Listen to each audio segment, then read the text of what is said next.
Welcome back to my channel, the best place for hardworking and ambitious millennial professionals who feel stuck in their careers to find their dream careers. In my previous videos, I broke down how to read a job description, soft skills and hard skills, and how to add them into your resume. In this video, I'm going to share with you the differences between a resume and a CV, because people often confuse the two. Stick around until the very end of the video to learn a tip that will save you tons of headache for resume writing in the future. Also, make sure you subscribe and click the notification bell to receive regular updates on all things related to bringing positive change to your career. Also, join my Facebook group called Career Change Advice, where you can chat with like-minded people who are interested in making their careers work for them rather than the other way around. Hi, I'm Dr. John Tam. I have a PhD in sociology from Oxford, and I'm passionate about helping millennial professionals find their dream careers through gaining clarity and building soft skills. So, without further ado, let's break down the differences between a resume and a CV. First of all, we need to figure out the difference in definitions.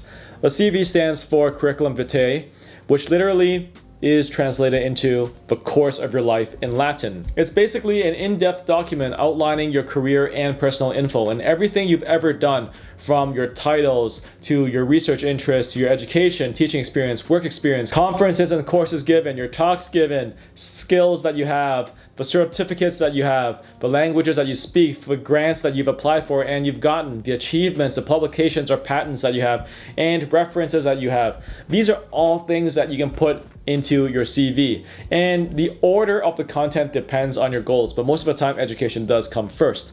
It can be a 2 to 50 page document, and yes, I have seen 50 in academia where I've dabbled in before. I've seen people who have 50 pages worth of content on their CV just by the sheer amount of publications that they have. My own personal CV right now is at about 10 to 15 pages long, since I have plenty of publications, courses taught, music produced, talks given at conferences, papers, YouTube videos, podcasts, newspaper interviews, etc. Right? These are all things that I could add into my own CV, and that's why the CV document is kind of like a holistic look at your whole life and everything you've ever accomplished. And in North America, CVs are mostly used in the academic professions or certain niche professions as well. Now, in comparison, a resume is a short, straight to the point document for applying to a specific job. Depending on how long you've worked, the rule of thumb is to keep it at most 2 pages. And you want to keep it short and focused on aspects of your work experience and skills that are relevant to the job that you're targeting. And usually the resume is accompanied with a cover letter, and what to include depends on your target job. So I highly recommend you to check out my previous videos on how to read a job description, and also check out the video on how to add those soft skills and hard skills on your resume, on your cover letter, on your LinkedIn, and so on. The second point is that there are differences between the CV and the resume. The first major difference is obviously length. Right? The CV is basically infinite in its length. Resume is ideally 1 page or 2 if you've got 10 plus years of experience. The second difference is the function. CVs are typically used in academic or other niche professional settings, and resumes are basically used everywhere. The third major difference is the type of information that they're giving, right? The CV is an academic diary, and it's kind of like a universal synopsis of everything that you've ever done.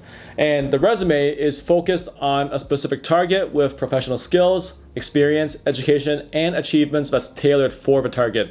Basically, you're not supposed to throw everything into a resume. If they want to learn more, that comes in the interview. My third point on the difference between a CV and a resume is the geography. Everything that I've said so far is for North America. And me, having lived in Europe and also having lived in Asia and also having lived in North America for extended periods of time, I know for a fact that every place their convention is different. In Europe, they use the term CV and resume essentially interchangeably, and they're basically synonyms, right? And therefore, the real distinction is based on the industry. Did you know about these geographical differences for a resume and a CV? Let me know in the comments below. My fourth point is this. Based on the geography, every place has a different standard.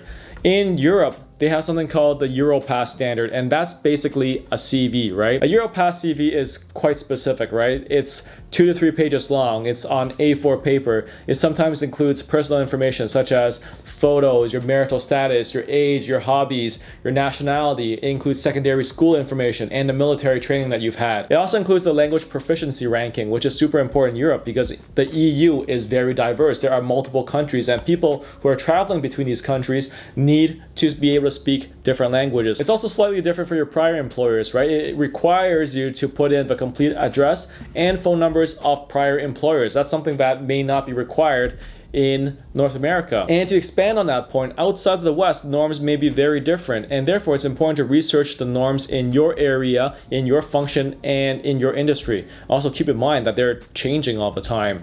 And as of making this video in 2020, it may be quite different in a few years. And an interesting case in point is actually the picture, right? In North America, you are not actually allowed to put a picture in because it would introduce a lot of bias on the part of the recruiter or the hiring manager, and they just simply don't want to deal with that.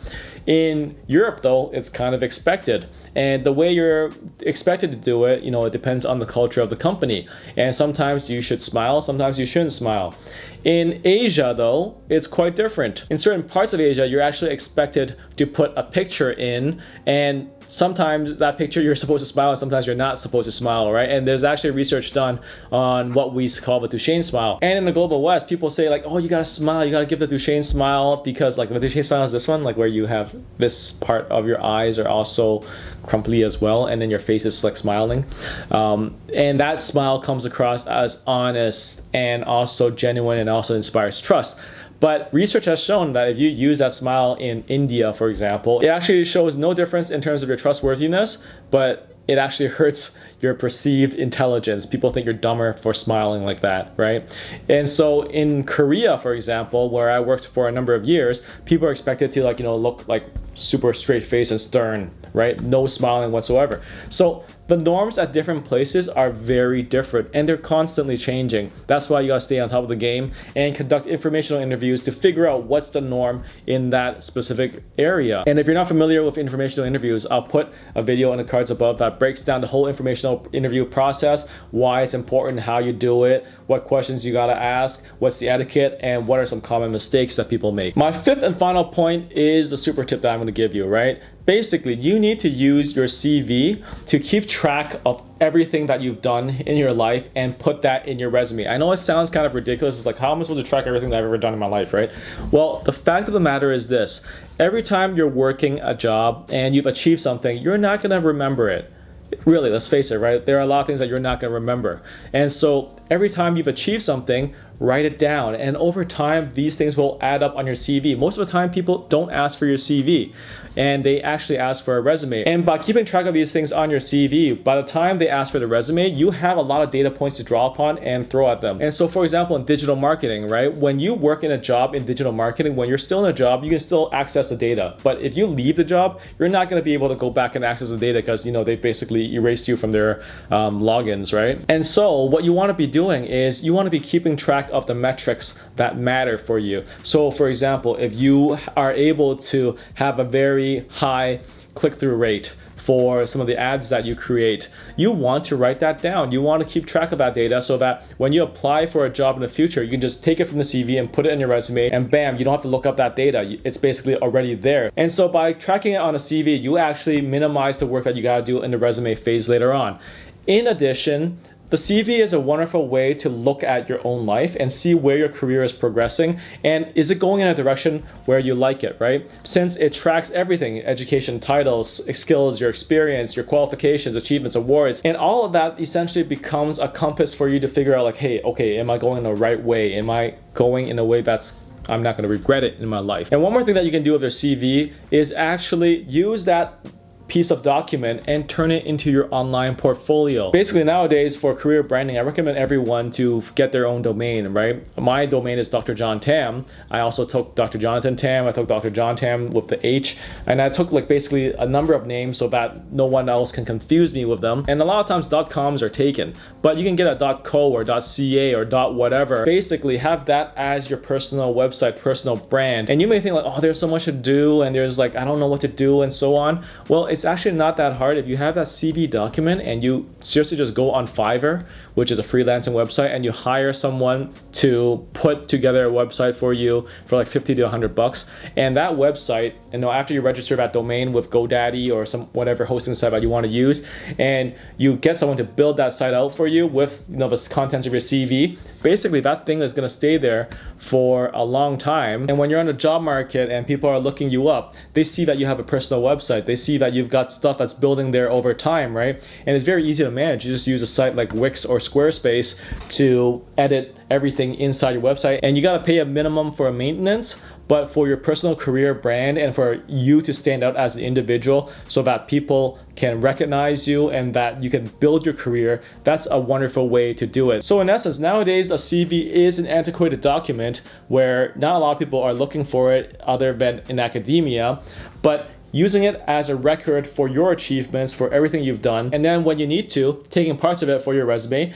and taking parts of it and put it on your personal website, it's gonna make a huge difference for your personal branding in the long run. All right, but let's have some honest talk here. At the end of the day, the resume or your CV is meant to aid you in your career. But my question for you is this: do you know what you want to do?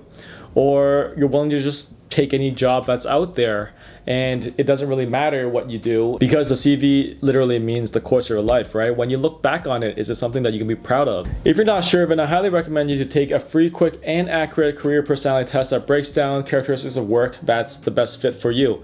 In addition, you can check out my free guide on how to find your dream career, and I'll put both of these in the descriptions below. Also, make sure you join my Facebook group, Career Change Advice, so that you can be in a community of people who are interested in making their careers work for them rather than the other way around. In my next video, I'm going to break down what are the best habits to have in place for your career to really take off. So make sure you subscribe and click the notification bell for updates for when that comes out. Also, leave a comment below and let me know your thoughts. Don't forget to give this video a like and share it with your network if you found this to be valuable. Take care.